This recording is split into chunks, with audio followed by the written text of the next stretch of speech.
going to be presenting tonight, but I will have a few individuals joining me today. We have Melissa Pacero. She's the School Parent Liaison at Colgan High School. Joining us today, we also have Dina Hamad. She's the School Parent Liaison at Bennett Elementary. We have Ms. Lydia Lattimore. She is a school counselor and our Family Academic and Community Engagement Specialist at Neabsco Elementary. And then we also have Kenda Boyce. She is our Title I teacher as well as a Family Academic and Community Engagement Specialist at Grand Park Middle School. So welcome, ladies.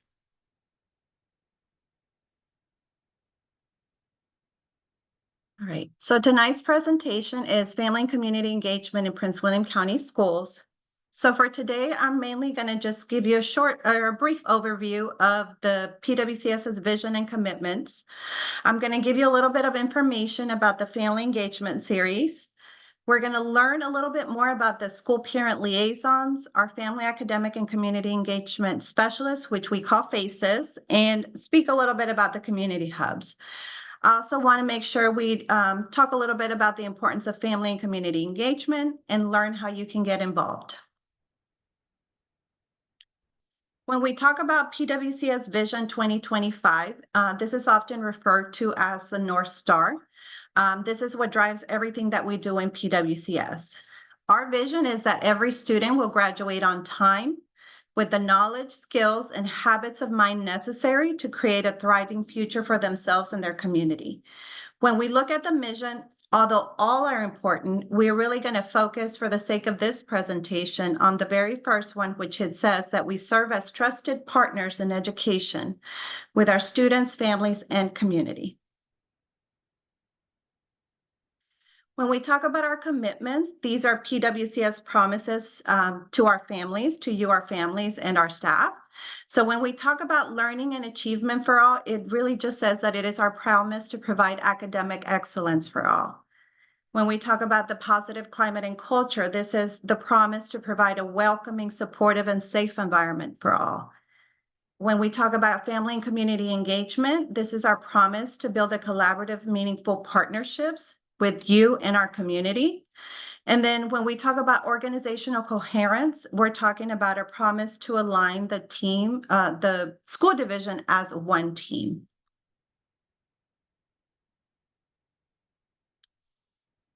These go a little bit more in depth when we look at the family and community engagement, which is the commitment 3. And what it really speaks of is engaging families as authentic partners. And that could be done through collaborative relationships that are often built on mutual respect, trust, and shared decision-making. And then also honest, transparent, and two-way communication, which means, yes, you're receiving information from us, but we want your feedback. We value what you have to say. So we're hoping for that two-way communication. So the first thing I'm going to talk about is the Family Engagement Series, which is what we're doing right now. And so when we talk about the Family and Engagement Series, one of the key objectives for the Family and Engagement Series is really empowering you, our families, by providing information and resources and strategies to help support your students. And that could be in the form of academic, personal, social, and then the college and career. So I did post here the series. I have posted November's programming, so it's already posted for you to go online and register. And so sessions are offered weekly. We have virtual and in-person sessions. We do have recordings available for on-demand viewing for all our families. And we do offer a variety of topics and resources for you all. So we want to make sure that we're touching, as I went over the commitments, that learning and achievement for all, the positive climate and culture. We want to make sure that everything that we do as far as the programming kind of falls in any of those areas so that we could support that through the strategic plan. Just to give you a little bit of background about the Family Engagement Series. So last year we had a total of 45 Family Engagement Series sessions.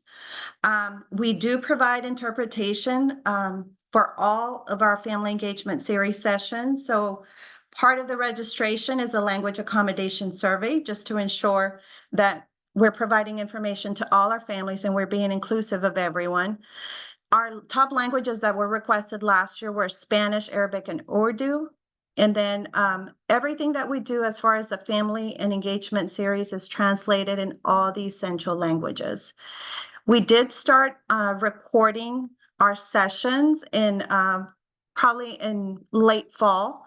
And so most of our sessions were not posted to our website until probably the beginning of the new year. But this is something that we started doing last year. And so I think it's worked well for families that are interested in a topic and for whatever reason are unable to attend right at that point in time. So that is another option for families to view our sessions. So for this year, we're at 11 family engagement series sessions to date. We continue to provide simultaneous interpretation for all of our sessions. Currently, our top requested languages are Spanish and Arabic, and all our flyers continue, of course, to be translated in our information. We also have up to date our past events or the recent family engagement series sessions. The ones for this school year have already been updated to the website. So if you log on, you'll be able to see that we have the 23-24 listed as well as the 24-25 sessions. And so one of the things that I did want to say is how important it is for you to take the time to please provide us with feedback as we do programming. Let us know how we're doing, and then let us know what type of programming you want to see. We want to have you provide some input as to the type of sessions that we provide for you. Okay, so we're moving on to our school parent liaisons. So for those of you that are on here, if you can type in the chat when you look at the school parent liaison, what are some things that you think of when you think of the school parent liaison?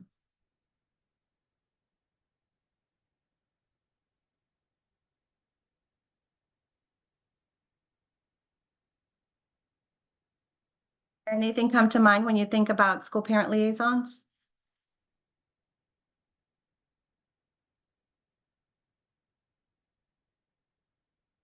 All right. So when we think about the school parent liaisons, their primary focus is to empower our families to become active participants. And part of the empowering comes from really having regular communication with our families, to providing workshops and trainings depending on the needs of the school community. It could be through volunteer opportunities for our families. And then, of course, connecting our families to the local services. Someone in the chat said effectiveness bridge to communicate to parents. Yes, so we talk about that communication, and most of the time it is a two-way communication. The other thing, of course, that the parent liaisons are there to do is to create that welcoming environment for families. Most of our liaisons are bilingual in another language, and so that they'll be able to have those conversations with you. There's power in having a conversation with someone in their own language. The other piece is that we also know that we're very diverse in this area, and so if for some reason that parent liaison is not able to communicate with our families in their own language, they are able to coordinate services to ensure that that's happening. A lot of what they do also is, of course, as I said before, kind of connect families to local organizations. And so, they're really in touch with the community. Most of them do live in the community that they serve, so they know what the needs are. And so I think that proves valuable in the work that they do. Just to give you a little bit of data on our parent liaisons, we're currently at 104 school parent liaisons in PWCS. We do have 2 that are at the Global Welcome Center, one in Woodbridge and one in Manassas. So as a division, we provide monthly professional development to our parent liaisons, and it's a variety of topics. I listed a couple on here, of course, when we talk about Homeless Assistance Act, the McKinney-Vento, building, or leveraging strategic partners to remove barriers. One of the things that we recently did is provided PD on this aspect. And as schools work on what they're called their continuous improvement plan or their goals, part of what we want to make sure is that each school is connected to a business partner, but taking it a step further, we want to make sure that the partners are also meeting some of the critical needs that the school has, which is, part of the training that we did. And of course, we, engaging every family. Again, we talk about diversity.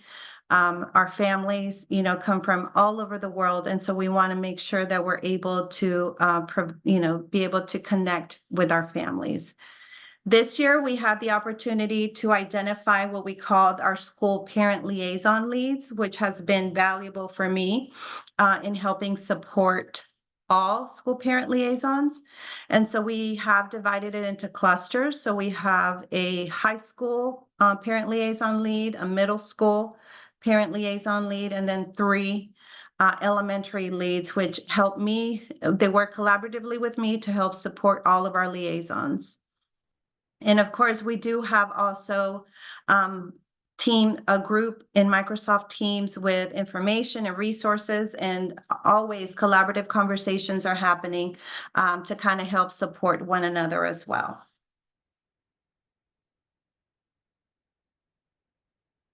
So at this time, I'm going to bring back our guest speakers, Melissa Pacero, the school parent liaison at Colgan, and then Dina Hamad, the school parent liaison at Bennett.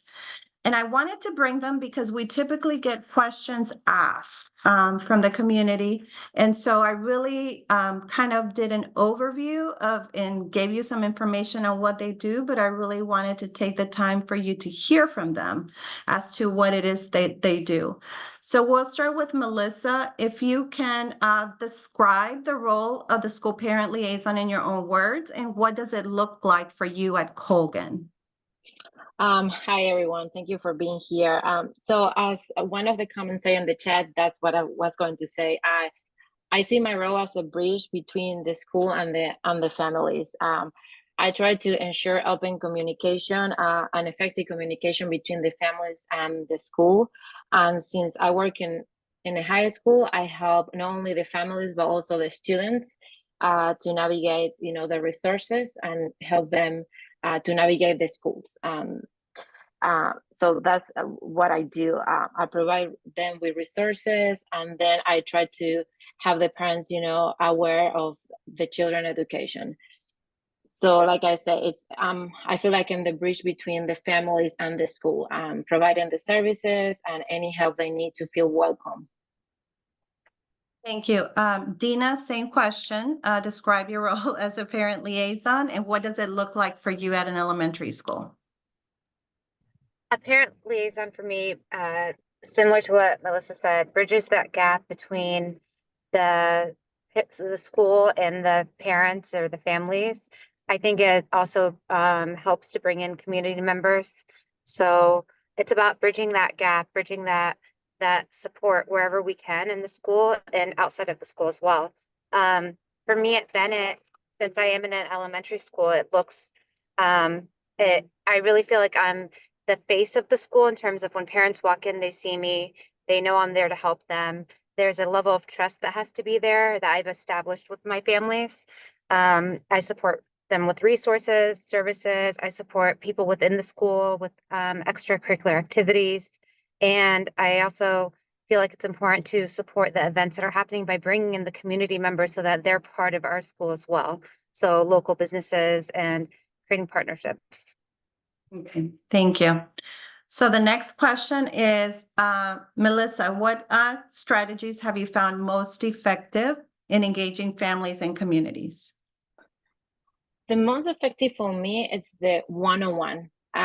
Provide the services for them and the help by personalized via text or via calls, whatever is easy for the families. Some families, if they're working, they're working long hours, sometimes they cannot get a call. So the way that works for me is just to help them like personalize, like one-on-one. No general message. No, I call them for, I call each family and I try to find a way to communicate with them the way that's easy for them to communicate with me. So I want them to feel like their child is unique to us.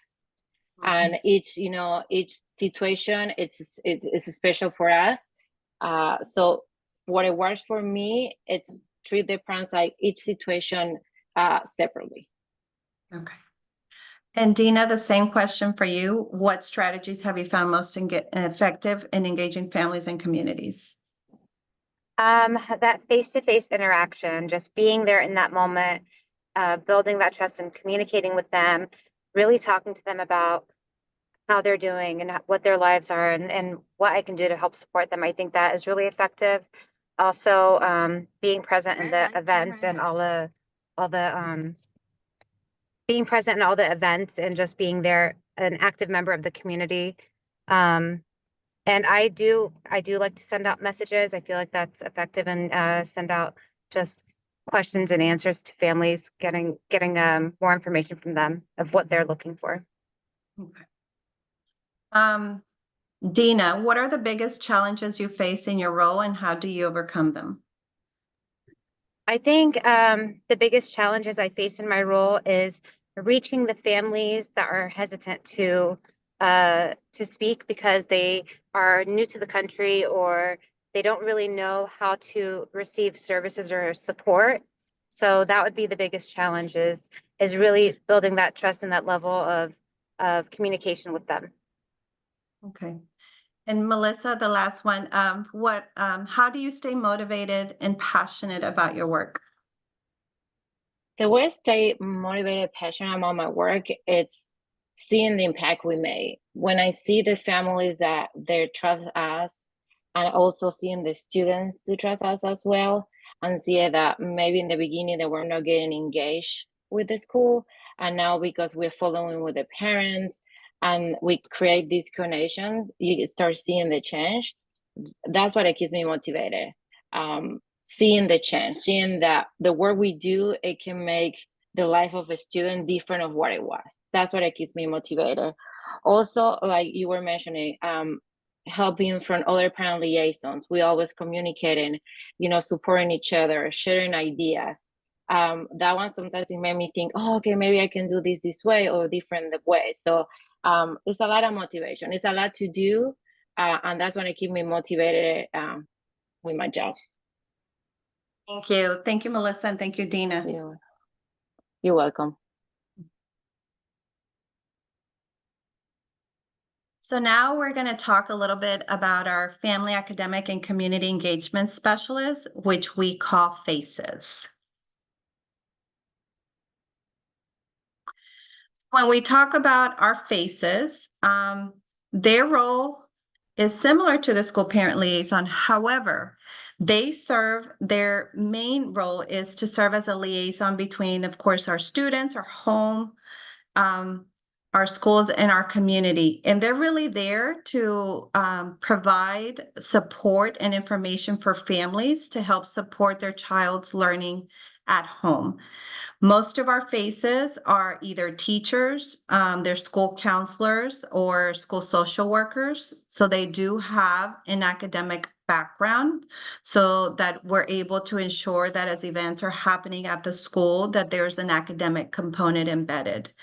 And so some of the things that they work to do is, of course, they work very closely with our school parent liaisons as they plan events and help support one another. They are knowledgeable in the school's continuous improvement plan because one of the things that we do is to ensure that the activities that are happening at the school are tied to their learning goals, to the school's goals. And then the other thing is that we want to make sure that they're reviewing data, the school's data, because as events are happening, as they start to review the data, sometimes they may see a need, and then that's something that they can help to target. Just a little bit of data for our FACES. This year we have 52 schools that currently have a FACES or a FACE specialist, and then 2 non-traditional programs. Our non-traditional programs are PACE West and the Juvenile Detention Center. We too provide monthly professional development for our FACES. The most recent session we had is link family engagement to our learning goals to our continuous improvement plan. We do have equitable family engagement strategies coming up in November, and then we will be starting a book study that focuses on family and community engagement. One of the things that we work with the FACES is what we call the FACE Action Plan, which is Family Academic or Family and Community Engagement Action Plan, which, similar to what I said before, these are specific goals to each school. And as they're working through events, we work to ensure that the events that are happening at the school, one, have a academic component embedded in there so that the families are able to take whatever it is that they learn at school home so that they're able to support their students. And then the other one is to ensure that they're tied to the school's goals. This year as well, we have identified what we call FACES leads. Again, we have one at the high school, one at the elementary, and three at the elementary and one at the middle school. And this is, again, in collaboration with myself to help support. And then we also have a Microsoft Team groups for them with information and resources so that they're able to easily access that. So at this time, I'm going to invite our guest speakers, which are Kenda Boyce. She's a Title I teacher in FACES at Grand Park Middle School. And then Lydia Lattimore, she's a school counselor in a FACES at Niepsko Elementary School. All right, so the first question will be for Lydia. Describe the role of the FACES at your school and what does it look like? First of all, I just want to say, I am so excited to be part of FACES. I've been part of FACES this is my 3rd year, and I think in the beginning, there wasn't a clear direction on what our role is, but this last couple of years, I love the fact that we get to put students first, families first, family, and coming part of that too is now adding that component of academics. So tying that in, and then how we work with our families to engage, not just in the events that we have at our school, but also in the academic piece, be more attentive, be more just involved in the learning process, and also being involved with our students coming to school more regularly. So that's what makes me excited to be part of FACES. I also work very closely with our parent liaison, our school social worker, our administrators, our teachers, and our students and families, because we want to create a positive and caring and inclusive environment. Because at our school in Niepsko, we are a Title I school. We have over 60 different countries represented between our teachers and our families. And so we have different ways that we communicate, different strategies, different avenues. I can talk about that later as well. But just to make sure that all of our families get to hear what the message is, and it's not just one way of communication. So in addition to that too, part of my role here is that I created a committee, and we call that FACE here. So it originally was called Family and Community Engagement, and now we changed our focus to align with FACES for Prince William County. So our committee is called Family Academic Community Engagement Committee. And in this committee, I have teachers represented from different departments, as well as a parent liaison, as well as our ESOL team, our SPED team, our social worker is going to get involved as well. So it's just having everyone part of this committee so that their voices are heard. And then we are also part of the advisory council committee that we meet once a month, just that we have our parents involved with our students involved as well, hearing more different voices and different ideas. And as we get together, we're constantly looking at, like I said earlier, looking at our continuous improvement plan, our SIP, as well as looking at the data, the attendance data, the academic data.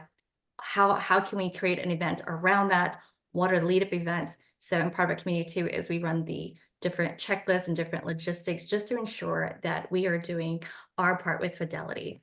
So I love this committee. I love that we can also embed it into our school, and our families have coming out stronger. So this last year, we were able to see that our academic was boosted, and we were awarded for that. And also our attendance, we drove down our chronic absenteeism past years from 18 to 22%, all the way down to 10% this last school year, just by being more intentional with how we interface with families and working with staff. So thank you for letting me be part of this committee. Thank you. That's some amazing gains in those specific areas.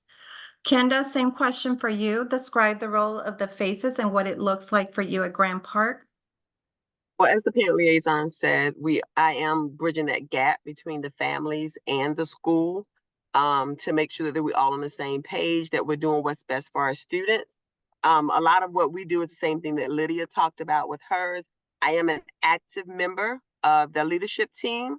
So therefore, I know all about what our school goals are for our continuous improvement plan.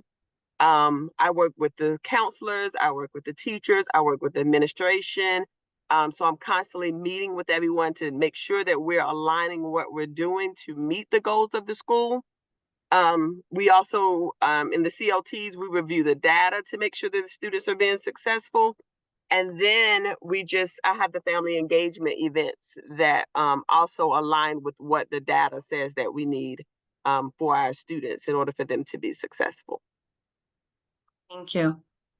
Lydia, how do you ensure that your engagement strategies are inclusive and equitable?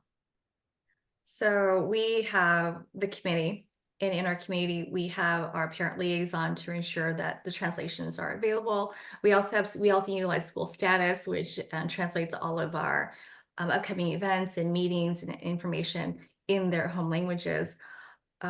We also just be part of the advisory committee to making sure that when we talk about data, we also explain it better with our principal may explain it a certain way, and then they may ask us to then also explain it from a different point of view. So, and then having parents asking those questions, and getting those answers that they need. So we also have students part of our meetings as well, just so that they're included. Sometimes they get forgotten because we're talking about all of them. And so, but it's just, we have a thorough checklist, and I'm happy to share that one day with you, just to make sure that we are doing our part to reaching out to all the different components of our school. Because, we are Title I, but we also have families in need, and we also have different languages here, as well as we have gifted students. So it's just all the different gamuts. And I love that we're so diverse here. So, yeah. Thank you. All right, Kenda, what are some common barriers to family, academic, and community engagement, and how do you address them?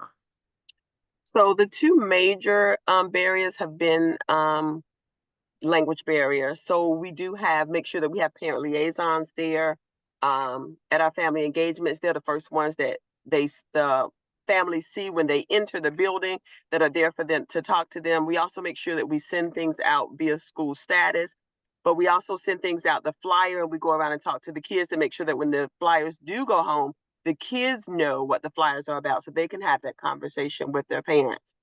Another barrier that we have sometimes is time, the times that we choose to have these events, or we have the parents to come in. So we try to have multiple times. We try to have maybe a lunchtime and have it via Zoom, maybe have a Zoom one after school, and then have it in person also. So we try to ask the parents what are good times for these events that we have, or for them to come in, so that we can offer multiple ways for them to get the information that we're sending out. Okay. And then the next question is also for you. I think you answered it a little bit in another question. How do you measure the success of your engagement initiatives? Well, of course, we want the parents to come. So participation is a big indicator that we've got the information out to them. But also when they come, based upon the event that we're having, did the event meet our expectations? What was our goal of that event? And did the parents get that information? And then to find out if they did or did not, we have a survey that we give them at the end. And then that survey gives us feedback as to how were they satisfied with the event? Did they get what we intended for them to get? And then what else would they like us? What are our next steps? What would they like for us to do next? Perfect. Thank you, ladies, so much for the information. I appreciate you. You're welcome. Thank you. All right, so now we're going to transition a little bit to our community hubs. And our community hubs are fairly new. This is something that I worked on probably in October of last year. And so we were trying to figure out what that would look like. So when we talk about our community hubs, these are our community hub partners, as I call them. These are local businesses and organizations that offer services that are there to meet the local needs of our families. More than likely, you could go there and there's an array of services that are provided. And sometimes our families are not aware of the types of services that are provided within those community hubs. And so the goal of community hubs is really to kind of help strengthen those relationships with not just staff, students, families, but also the local community. They provide on-site services, as it says on here.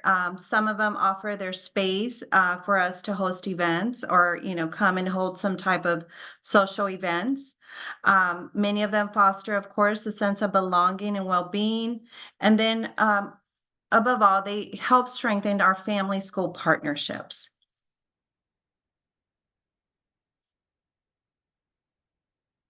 So when we talk about our community hubs, again, last year I did go out into the community and, met with each one of these organizations. And one of the things that we talked about is how we could partner to help support PWCS. In general, there's a lot of business partners, but these are some of the ones that I started with this past school year. And so our goal is to really bring awareness to our to our PWCS families, our community, so that they know the assets and the great organizations that are within their community that could help them meet, needs. One of the things how we started with them is that they allowed me to bring out or provide the flyers for the family engagement series so that we could start promoting it.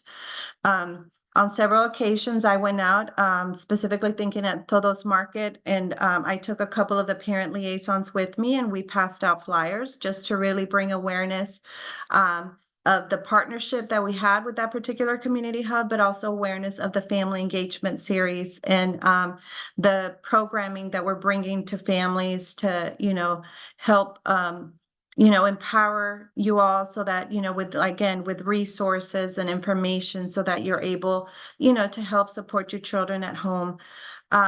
They also hosted us, on a couple of occasions for family engagement series. Last year we had sessions at Todos Market and at the Prince William Libraries where we were able to come into the neighborhoods and really host the sessions and have families attend. And then we also host them through this family engagement series. We had, again, the libraries and Parks and Rec. They came and provided information about their, summer programming last year in the spring going into the summer. And so this year we've already started working on a couple of exciting things that we've got coming up. So stay tuned for that. We're hoping to have community engagement events to, again, bring more awareness to not just their services, but also other local organizations that help Prince William County meet the needs of our families. So when we talk about all this and we talk about family and community engagement, one of the questions that we often ask, well, why does it matter, right? And so if you can go to the next slide. So when we look at the research, of course, family engagement is associated with the reduced dropout rates, reduced absenteeism, the higher graduation rates. And you can read on here, it's improvements on better attitudes towards learning, leads to better social skills. One of the key pieces of research that I read and that I think is so powerful and valuable is that when families are engaged, not just their children benefit, but also the other children in the school. So when we say that is the fact that you as a parent are, engaging, you as a parent are attending an event. And even if not all parents are able to attend, when other children see parents involved in general, they all benefit. So it's not just your child, but all children. This is also associated, like the benefits when we think about the schools, higher teacher expectations. When a teacher knows that a parent is engaged, they tend to have higher expectations of that child. They also can lead to better student relationships. We often talk about you as a parent are your child's, you're the expert in your child. But when we think about it, you're the expert at home, but oftentimes a teacher can become the expert of your child at school. And so how valuable is that connection and that partnership with you and that teacher, just to think in terms of if they really take the time to know your child and they really know them well, they're going to know when something is off. They're going to know, hey, something's not right. And that way they feel comfortable enough to reach out to you and say, hey, I've noticed this. Is this something we can work on together? So thinking of it in terms of that way, of course, it helps improve the trust in schools and it leads to cultural competence. Again, I'm saying this is an area where we're very diverse. And so we have to be aware of the diversity that is in our schools. We have to evaluate it. We've got to accept it. And so becoming aware and really taking the time to really get to know our families and providing support is invaluable. And so what are some ways that you can get involved in your school community? Attend school functions. One of the things that I've said in the past is that you don't necessarily have to walk in through the door to be engaged. However, there's value in that face-to-face connection. So if you're able to attend a school function, please do so. Volunteer your child's school. That could be through, it could be on a, monthly thing. It could be every once in a while. Both my husband and I work, but we take the time to volunteer to at least one of the functions at our children's school, or we try to attend, at least one field trip a year. And so, whatever you can do, but just be involved. Educate yourself on the school resources. Look to see what resources are available within your school. The other thing is, of course, if you see that, maybe your child is not learning the way you think they should be learning, and you may have some concerns, educate yourself about the special education process. Prince William County School has the Parent Resource Center, and they're able to provide you step-by-step support and information so that you're able, to work with the school, to ensure that your child is receiving the services that they need. Communication, communication, communication. Communicate with your teacher. If you have concerns, that's where you need to start, have those conversations. So, and just say, hey, how can I help support you so that you can in turn help support me at home? Sign up for school announcements. We talked about communication. A lot of times, the information that you're receiving is from the school parent liaisons, or the teachers. And so make sure you're signed up for everything that you need to be signed up for as far as newsletters and so forth, so that you were able to get that information.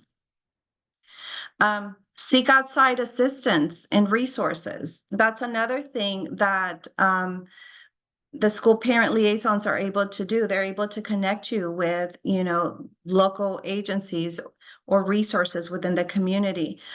Everything's confidential, so you can have those conversations and be confident enough to know, that they're there to help. And then one of the things that I always say, and it's the last one on here, says give feedback and partner with the school.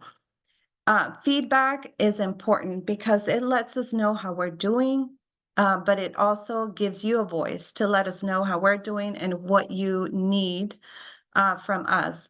And so I always say, please take the time to provide feedback, whether it's in surveys or, something, your child came home with some homework or, came home with said something to you, and just provide, reach out to the teacher and provide some feedback. And, this lets us know what we're doing. And if we need to change course, then we can do that, but we won't know unless you let us know. And so at this time, I'm going to open up the session for any questions you may have for me, or maybe some of the parent liaisons or the FACE specialists. So if you're more than welcome to type it in the chat or the Q&A.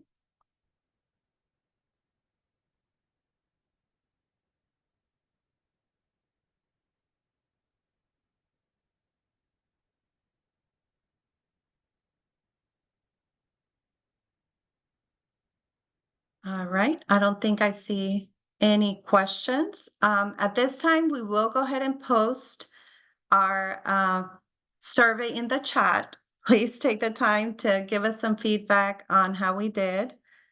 Okay, we did get a question. How do I get more information on special education?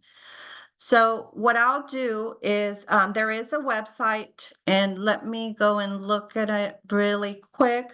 But I can also, one of the things that I do for all family engagement series is I do provide a follow-up email. And in that follow-up email, I'll provide the presentation, and then I'll also provide the video recording just in English. One of the things that I'm doing is I do send in every recording in for captions and translations, and once that's ready, I do post it to our website. And so what I'm gonna do right now, and I'll go ahead and put this in the follow-up email as a resource for you, but I'm also gonna add it here to the chat. The website for special education is listed on there. One of the other questions that came up, do you have to be employed with the school board to become a school liaison? How do you become a school liaison? To become a school liaison, all you need to do is go on the PWCS website for employment. And if there's an opening, then you can go ahead and apply. You do not have to be a current PWCS individual or currently working for PWCS to be employed. I'm also going to post that link here, but just so you know, in November, I do have we do have a family engagement series where it says PWCS is hiring. So PWCS is looking for staff. And so they are going to walk you right through the process of filling out an application if you're interested in working for PWCS. Okay, do I see any other questions?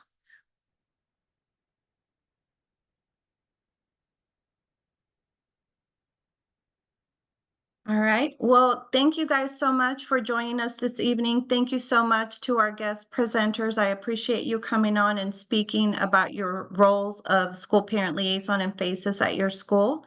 And I hope everyone has a wonderful evening. Thank you. Thank you.